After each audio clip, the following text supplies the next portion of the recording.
Benoit Saint-Denis is clearly taking a no-compromises approach to his preparation as he gears up for UFC 326, and his latest training footage has given fans a glimpse into just how far he's willing to go to stay ahead of the curve. The French lightweight contender has quietly rebuilt his momentum in impressive fashion this year after what looked like a serious setback in 2024, when back-to-back losses threatened to derail his rise in one of the UFC's deepest divisions. After suffering a knockout loss to Dustin Poirier and then taking a punishing beating at the hands of Renato Moicano, Saint-Denis entered 2025 with plenty to prove. Rather than fading into the crowded lightweight pack, he responded with authority. 3 straight wins have completely changed the narrative around his career, beginning with a dominant performance against Kyle Prepolec, followed by handing Mauricio Ruffy his first loss inside the Octagon. The resurgence hit its peak at UFC 322, where Saint-Denis needed just 16 seconds to knock out former title challenger Beneil Dariush in one of the most shocking finishes of the year. That emphatic statement win launched God of War back into the top 10 at 155 pounds, moving him up to number 8 in the rankings and setting up a high-profile co-main event against Dan Hooker. With that fight looming, Saint-Denis has been deep in training camp, leaving little doubt that he sees the matchup as a gateway to even bigger opportunities in the division. However, it wasn't his striking or grappling that caught the internet's attention this time. Instead, Saint-Denis left fans both confused and concerned after sharing a video of an unusual neck-strengthening exercise. In the clip, he can be seen lying on his side while suspending a heavy weight using only his neck, an exercise that looked as painful as it did unconventional.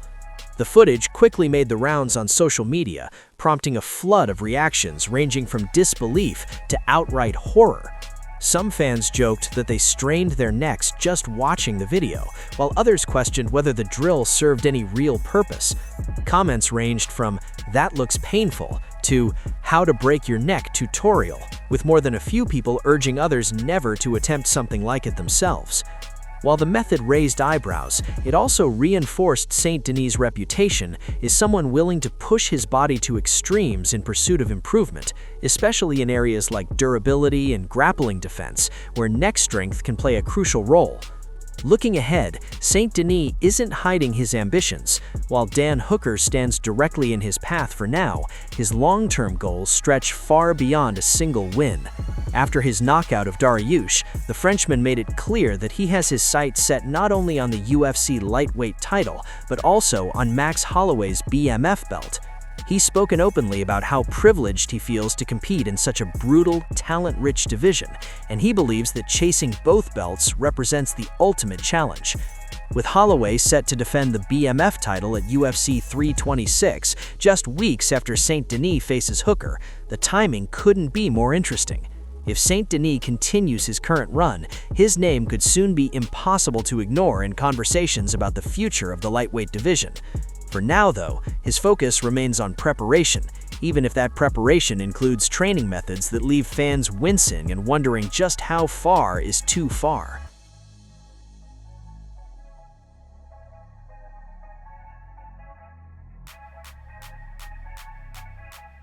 While the question of Conor McGregor's fighting future remains the sport's most tantalizing mystery, his role as a combat sports magnet and promotional powerhouse is expanding into bold new territory.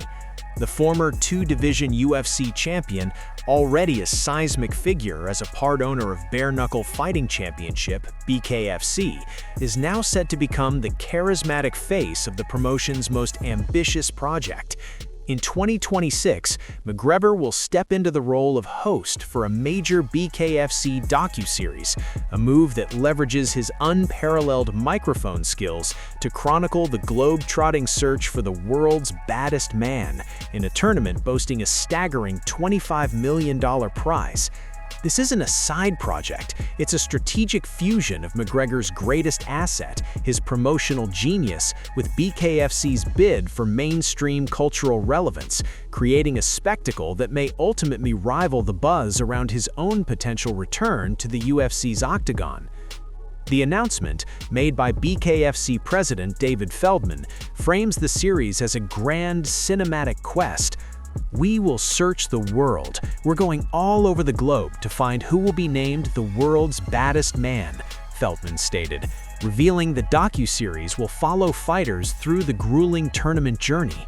By placing McGregor at the center of this narrative as host, BKFC is injecting the endeavor with his unique brand of chaotic energy, magnetic arrogance, and viral soundbite potential. Joe Rogan himself has labeled McGregor maybe the greatest promoter of all time, and this role allows him to apply those skills not to selling his own fight, but to building an entire league's flagship event.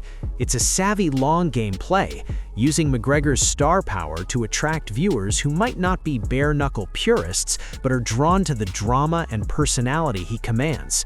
This venture unfolds alongside BKFC's continued aggressive signing of established MMA names, ensuring the product inside the ring matches the hype outside it.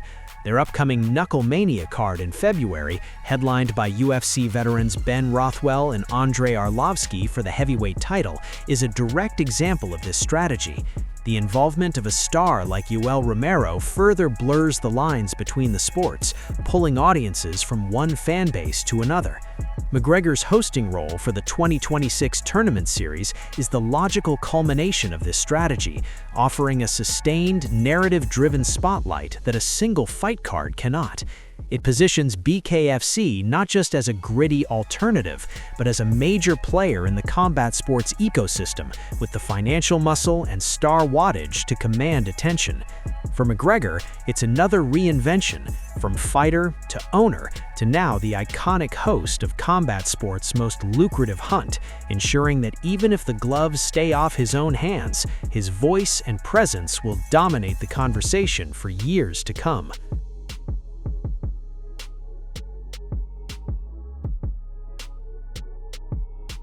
The specter of retirement, a whisper that has followed Israel Adesanya for over a year, has been decisively silenced, but not by a declaration of a title chase.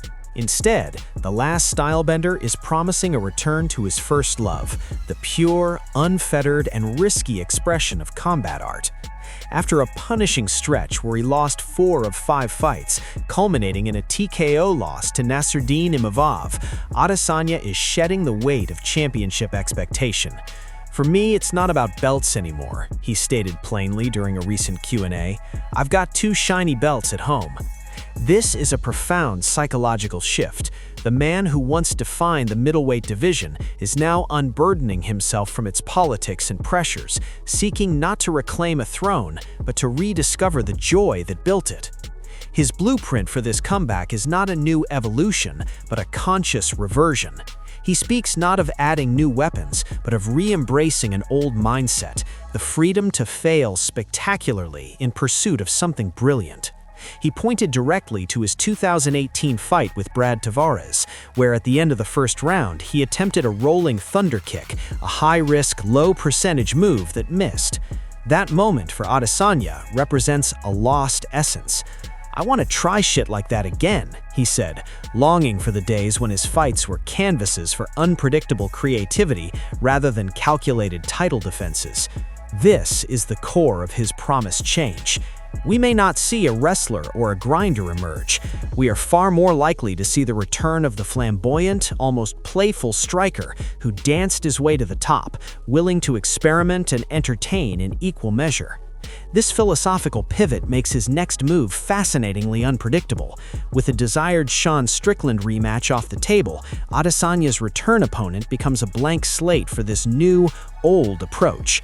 Will he seek a dangerous, lower-ranked striker who will allow him to showcase his rediscovered flair in a dramatic firefight?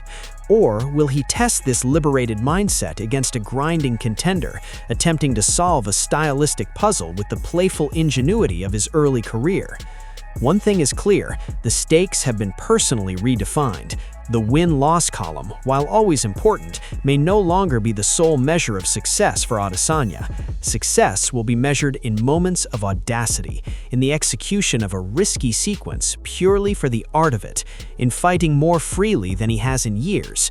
The middleweight division, now ruled by a new generation, is about to welcome back a former king who isn't coming to reclaim his crown, but to remind everyone, and perhaps himself, of the unique, thrilling magic that made him a legend in the first place.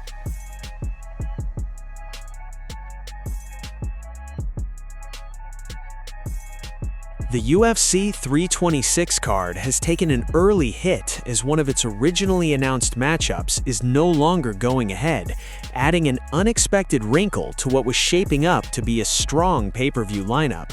The event, scheduled for March 7th at the T-Mobile Arena in Las Vegas, will be the third numbered card of 2026 under the UFC's new broadcast deal with Paramount+, and expectations were already high given the names attached to it. UFC 326 is set to be headlined by reigning BMF champion Max Holloway, who will put the symbolic title on the line in a highly anticipated rematch against former lightweight champion Charles Oliveira.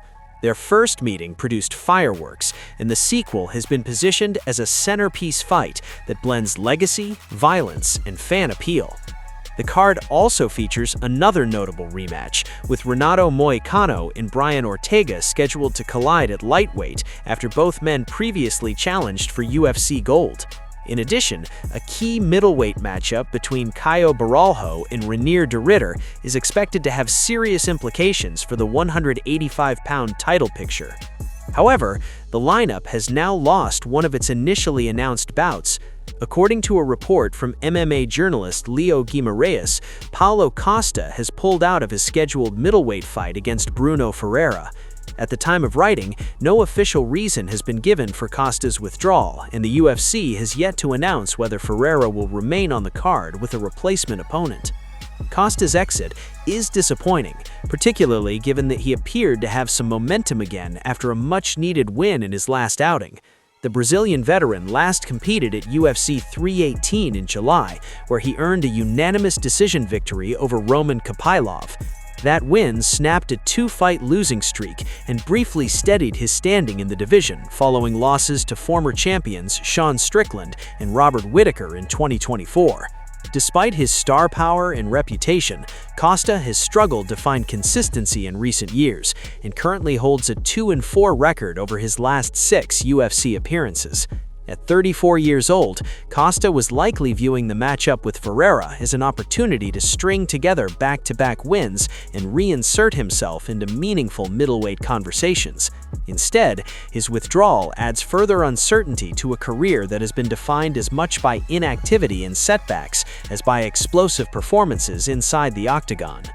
On the other side, Bruno Ferreira is now left without an opponent despite riding strong momentum.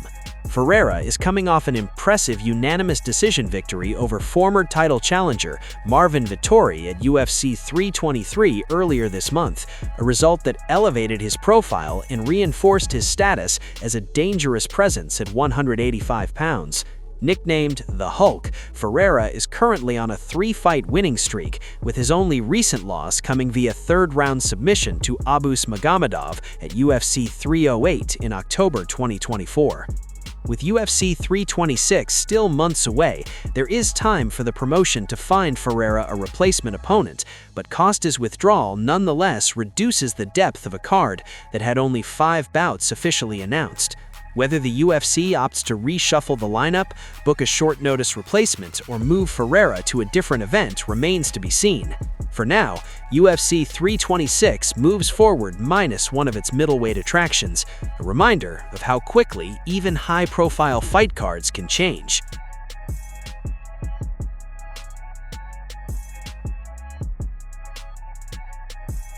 Islam Makhachev doesn't appear to have much sympathy for the situation surrounding fellow Russian welterweight Rinat Fakhretdinov, and his comments have only added fuel to the ongoing debate about what the UFC truly values in its fighters. Makhachev, who currently sits atop the welterweight division after accomplishing his long-held goal of becoming a 2-division champion, made it clear that simply winning fights is no longer enough to guarantee long-term security in the promotion. After dominating Jack Della Maddalena over 5 rounds in the main event of UFC 322 to claim the 170-pound title, Makhachev has found himself with no shortage of potential challengers. The welterweight rankings are stacked with talent, including the likes of Shavkat Rakhmonov, Ian Machado Gary, Michael Morales, Bilal Muhammad, and a host of former champions still hovering around the top 10. Yet one name that had quietly been building momentum, Rinat Fakhretdinov, is now completely out of the picture after the UFC chose not to re-sign him. The decision raised eyebrows across the MMA community. Fakhretdinov went undefeated in 7 appearances inside the Octagon and carried a 23-fight unbeaten streak overall. His most recent outing, a brutal 54-second knockout of Andreas Gustafsson at UFC Paris, seemed like the kind of emphatic performance that would secure his future with the promotion. Instead, it marked his final UFC fight, at least for now. When asked about the situation in an interview with Usha Taika, Makhachev offered a brutally honest take that left little room for sentiment. According to the champion, Fakhretdinov's problem wasn't his skill level or his results, but his inability to stand out beyond the cage.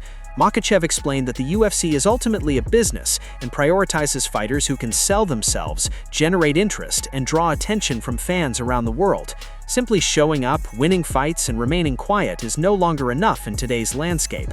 Makhachev pointed out that the promotion values showmanship and personality just as much as dominance, encouraging fighters to learn English, connect with the audience, and actively promote themselves. In his view, the UFC doesn't need guys who just beat everyone and stay quiet, a statement that many interpreted as a harsh but realistic assessment of how the modern MMA business operates. While the comment drew criticism from some fans who believe merit should outweigh marketability, others acknowledged that Makhachev was simply stating an uncomfortable truth. Fakhretdinov, for his part, didn't appear discouraged by the outcome. Shortly after news of his exit broke, he clarified that he was not released mid-contract and instead was simply not offered a new deal. In a message to his supporters, he downplayed the situation and suggested that his future may actually be brighter outside the UFC. According to Fakhretdinov, offers have already started coming in, and the financial terms are significantly better than what he was earning in the world's top MMA organization. He also hinted that his run in the UFC may not have fully showcased what he was capable of, suggesting that his presence could have caused serious problems for certain fighters had he been given more opportunities. Those comments have only added to the intrigue surrounding where he might end up next, whether that's in another major promotion or a rising organization willing to build around his undefeated momentum. Meanwhile, Makhachev continues to focus on his own legacy as a 2-division champion. With his lightweight reign already cemented and his welterweight title now secured, attention has shifted to who poses the biggest threat to his dominance at 170. While fans continue to debate whether Rakhmonov, Machado Gary, or another rising contender represents the most dangerous challenge, the situation with Fakhretdinov serves as a reminder that success in the UFC requires more than just winning. In the current era, fighters are expected to be athletes, entertainers, and self-promoters all at once, and those who fail to adapt may find themselves on the outside looking in, regardless of how impressive their records might be.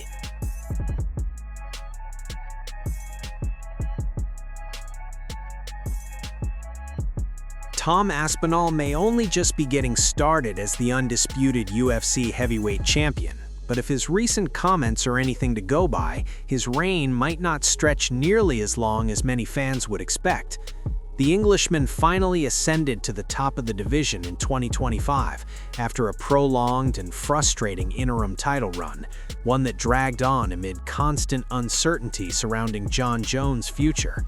When Dana White ultimately confirmed Jones' retirement in June, Aspinall was elevated to full champion status, a moment that felt overdue given how dominant he had looked during his rise. Since then, however, Aspinall's reign has already hit an unexpected snag. His first defense of the undisputed title came against Cyril Gane in the main event of UFC 321, a fight that carried massive implications for the division. Unfortunately, it ended in anticlimactic fashion. An eye poke from Gane left Aspinall unable to continue, forcing the bout to be waved off early and leaving fans dissatisfied with how the championship clash concluded. Rather than cementing his dominance, the fight raised controversy and set the stage for a likely rematch once Aspinall recovers. That recovery process is still ongoing. Aspinall has been open about the extent of the damage to his eye and has confirmed that he is not yet medically cleared to return to competition. A second fight with Gon is widely expected to happen in 2026, but beyond that, the future suddenly looks less certain. Despite being just 32 years old and firmly in what should be his physical prime, Aspinall has revealed that he has no intention of following the traditional heavyweight path of fighting well into his 40s. In a recent YouTube video where he was introducing British content creator Angry Ginge to MMA training, Aspinall spoke candidly about how long he sees himself competing. He acknowledged that many heavyweights manage to stay competitive deep into their late 30s and early 40s, but made it clear that this isn't the life he wants for himself. While he emphasized winning, staying healthy, and enjoying the sport are the most important factors in determining how long he continues, he also admitted that he already has a rough endpoint in mind. Aspinall explained that once the love for the sport fades, that's usually a sign it's time to walk away. Right now, he still loves fighting, still enjoys the grind, and still feels motivated, but he doesn't see that lasting indefinitely. Ideally, he would like to retire around 35 or 36 years old, a timeline that would see him step away even earlier than Jon Jones initially did when he vacated the heavyweight title shortly before turning 38. It's a striking admission, especially in a division where champions often accumulate relatively few fights and extend their careers accordingly. The comments have sparked plenty of discussion among fans, particularly given how many big matchups still loom for Aspinall. Even with Jones seemingly out of the picture for now, and the UFC pushing back against any comeback plans tied to a hypothetical White House event, names like Gon, Sergey Pavlovich, Curtis Blades, and rising contenders remain compelling challenges. Yet Aspinall's mindset suggests he's less interested in longevity for its own sake, and more focused on quality, fulfillment, and health. That emphasis on health has been underscored by his frustration with how the Gon fight ended. Aspinall hasn't hidden his anger, openly accusing the Frenchman of fighting dirty and labeling him a cheater. In a particularly heated response on social media, Aspinall explained that the reason there's no date set for a rematch is because he's still dealing with the aftermath of the eye poke and may require surgery. His message made it clear that while he's sidelined for now, he fully intends to return and settle the score. Whether Aspinall ultimately follows through on his early retirement plan remains to be seen. Fighters often change their minds once records, money, and legacy enter the equation. Still, the fact that the reigning heavyweight champion is already thinking about life after MMA speaks volumes about his priorities. Rather than chasing an endless run at the top, Aspinall appears intent on leaving the sport on his own terms, even if that means walking away while he's still one of the most dangerous heavyweights on the planet.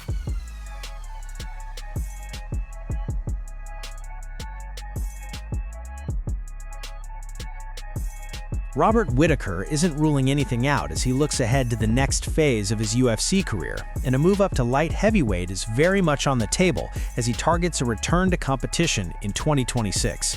Despite already giving up size and reach to many of his opponents at middleweight, the former champion doesn't believe those physical disadvantages would suddenly become a deal-breaker if he were to test himself at 205 pounds.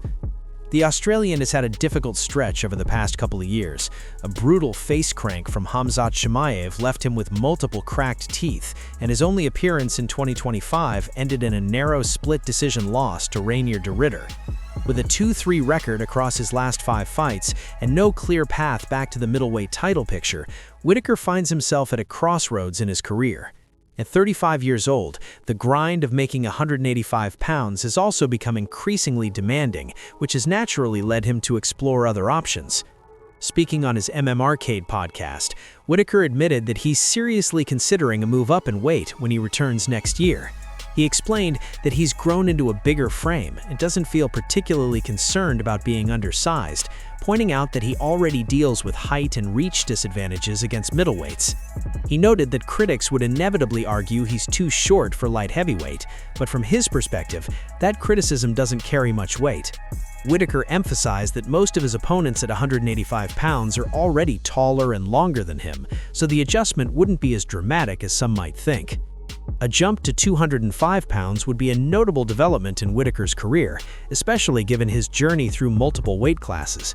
He entered the UFC as a welterweight after appearing on The Ultimate Fighter and had moderate success at 170 pounds before finding his true home at middleweight. It was there that he put together an 8-fight winning streak, including 2 legendary battles with Yoel Romero, to capture the UFC title. That championship run came to a halt in 2019 when Whittaker was knocked out by Israel Adesanya, and despite several strong performances since then, he's never been able to reclaim the belt. Still, his resume at middleweight remains impressive, with high-profile victories over fighters like Darren Till, Jared Cannonier, Marvin Vettori, and Paulo Costa. Even so, the physical toll of repeated weight cuts appears to be taking its toll, and the idea of competing without that strain is clearly appealing.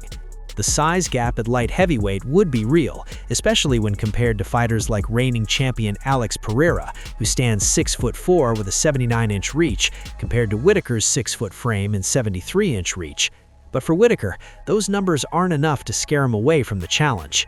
For now, nothing is set in stone, but it's clear Whittaker is in a reflective stage of his career, weighing longevity, health, and competitive fulfillment. Whether he ultimately returns at middleweight or embraces a new challenge at 205 pounds, the former champion appears focused on resetting and finding a fresh path forward as he prepares for a potential comeback in 2026.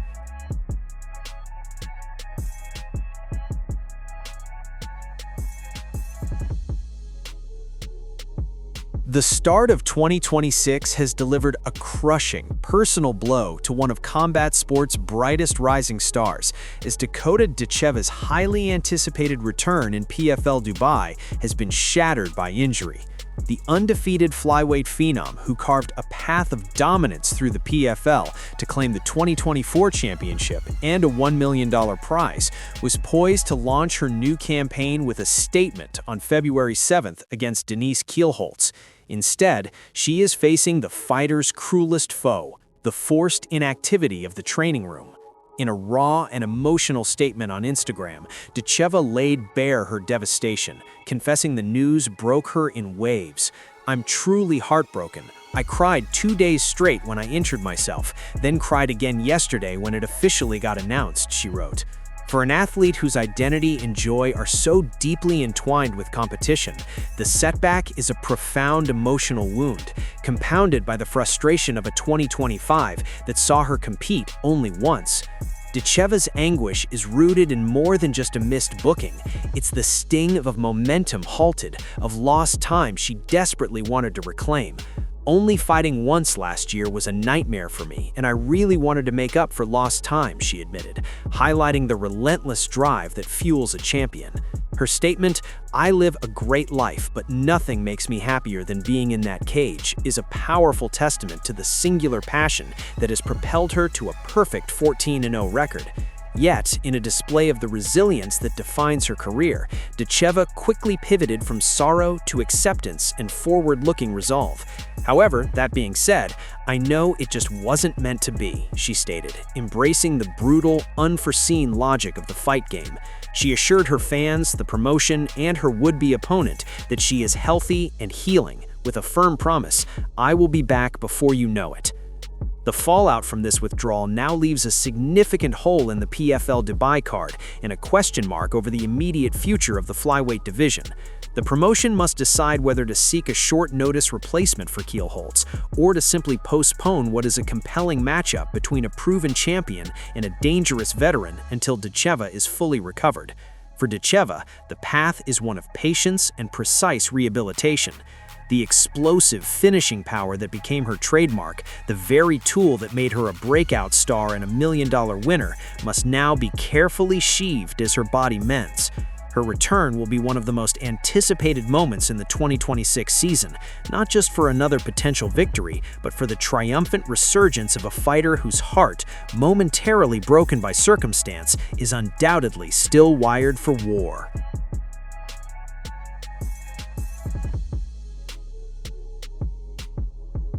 Sean Strickland's training camp is less a preparation and more a weekly trial by combat, a relentless search for the hardest possible rounds that blur the line between sparring and outright warfare. His latest Tuesday ritual lived up to that brutal reputation, as he invited one of the most volatile and explosive athletes in the sport, Michel Pereira, into his personal crucible. The result, captured in a brief, chaotic Instagram clip, was exactly what Strickland both craves and mocks, a hard, punishing session that he himself branded a fight. Laughing in the aftermath, with the adrenaline still buzzing, Strickland offered his trademark backhanded ode to the Brazilian fighting spirit. "Brazilians will die for nothing, dude," he chuckled to the camera. "You could put a Cheeto in the ring and they will die for that Cheeto. I mean, I respect these fuckers a lot." It's a statement that perfectly encapsulates the Strickland ethos, a mix of bewildered admiration for unwavering heart and a cynical amusement at the willingness to endure pain for the most trivial of symbolic prizes. This particular sparring choice is a fascinating window into Strickland's mindset as he prepares for his pivotal return against Anthony "Fluffy" Hernandez on February 21st. Michel Pereira is the antithesis of a safe, technical partner. He is a whirlwind of spinning attacks, flying knees, and unorthodox movement, a fighter whose entire game is built on creating chaos and capitalizing on the resulting openings. By willingly stepping into that storm, Strickland isn't just working on defense, he's stress-testing his own composure and pressure under the most unpredictable conditions imaginable. When the person filming noted, "Everyone is trying to kill you today," Strickland's reply was simple and telling: "I need it." For a fighter whose own style can sometimes be criticized as a high-volume, pressure-based grind, these rounds with Pereira are a deliberate injection of anarchic energy, a way to ensure his reactions stay sharp against the unexpected. The session also highlights the stark contrast in the challenges ahead. Hernandez, while tough and relentless, represents a more conventional, wrestling-heavy threat. By sparring with the wild, striking-centric Pereira, Strickland may be intentionally overshooting the mark, sharpening his tools against a more extreme version of a stand-up threat to make Hernandez's approach feel more manageable. Or perhaps it's simpler than that. Perhaps for Sean Strickland, true preparation cannot be simulated. It must be felt in the thud of a knee to the body, in the slip of a spinning back fist, in the shared unspoken agreement between two professionals to bring a fight-level intensity to a Tuesday afternoon. It's a dangerous game, one that risks injury and fatigue, but for Strickland, it's the only game that makes sense. As he captioned the video, pointing toward his fight date, "It wouldn't be Tuesday if a Brazilian wasn't trying to shorten my life." For him, that near-death experience is just another part of the job description.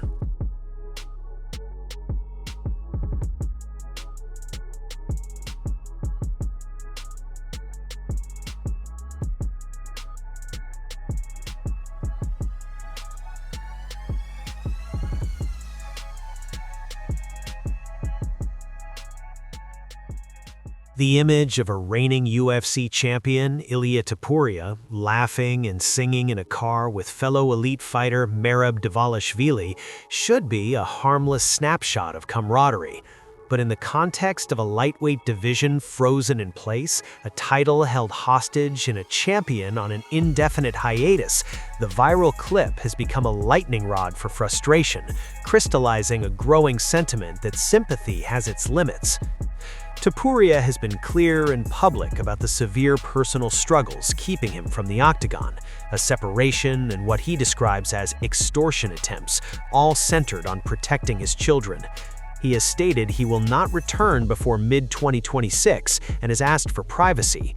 Yet for a segment of the fan base and commentators, the sight of any public enjoyment, however brief, clashes with the gravity of a championship stall, creating a perception problem that is quickly eroding patience. The online reaction was swift and pointed, cutting through any nuance. Comments like, "He's chilling with the title, strip him," at Dana White, and sarcastic jabs about fixing personal problems flooded social media, reflecting an impatience that is less about cruelty and more about the sport's relentless forward-moving clock. The division has already created an interim title fight between Justin Gaethje and Paddy Pimblett for UFC 324, but that move has only heightened the sense that Topuria's undisputed belt is in limbo. Fans weaponized the moment to renew calls for the fight everyone still wants to see, peppering the post with demands like "Fight Arman already," a nod to the simmering, unresolved tension with top contender Arman Tsarukyan. The clip, intended or not, became proof of life for a champion who has chosen to step away from his professional duties, making the professional consequences feel all the more immediate.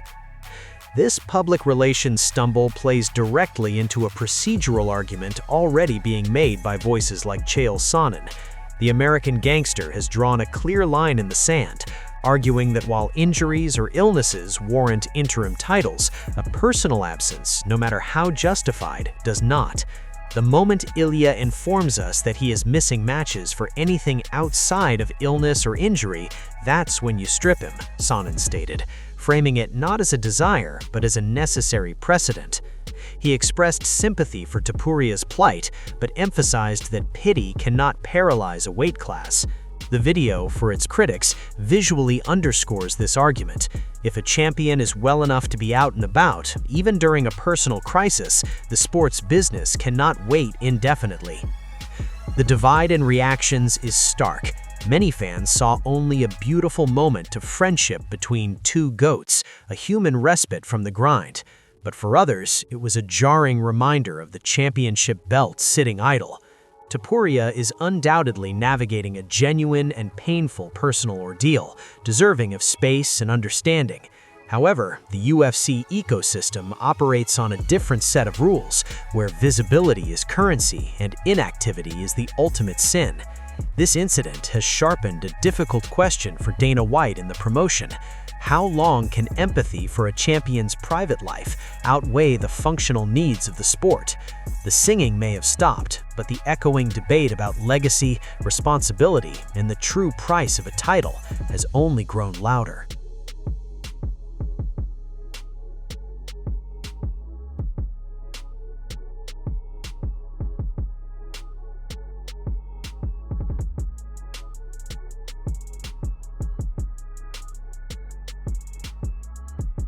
The rocket-fueled ascent of Paddy Pimblett through the UFC's lightweight ranks has never been a subtle affair.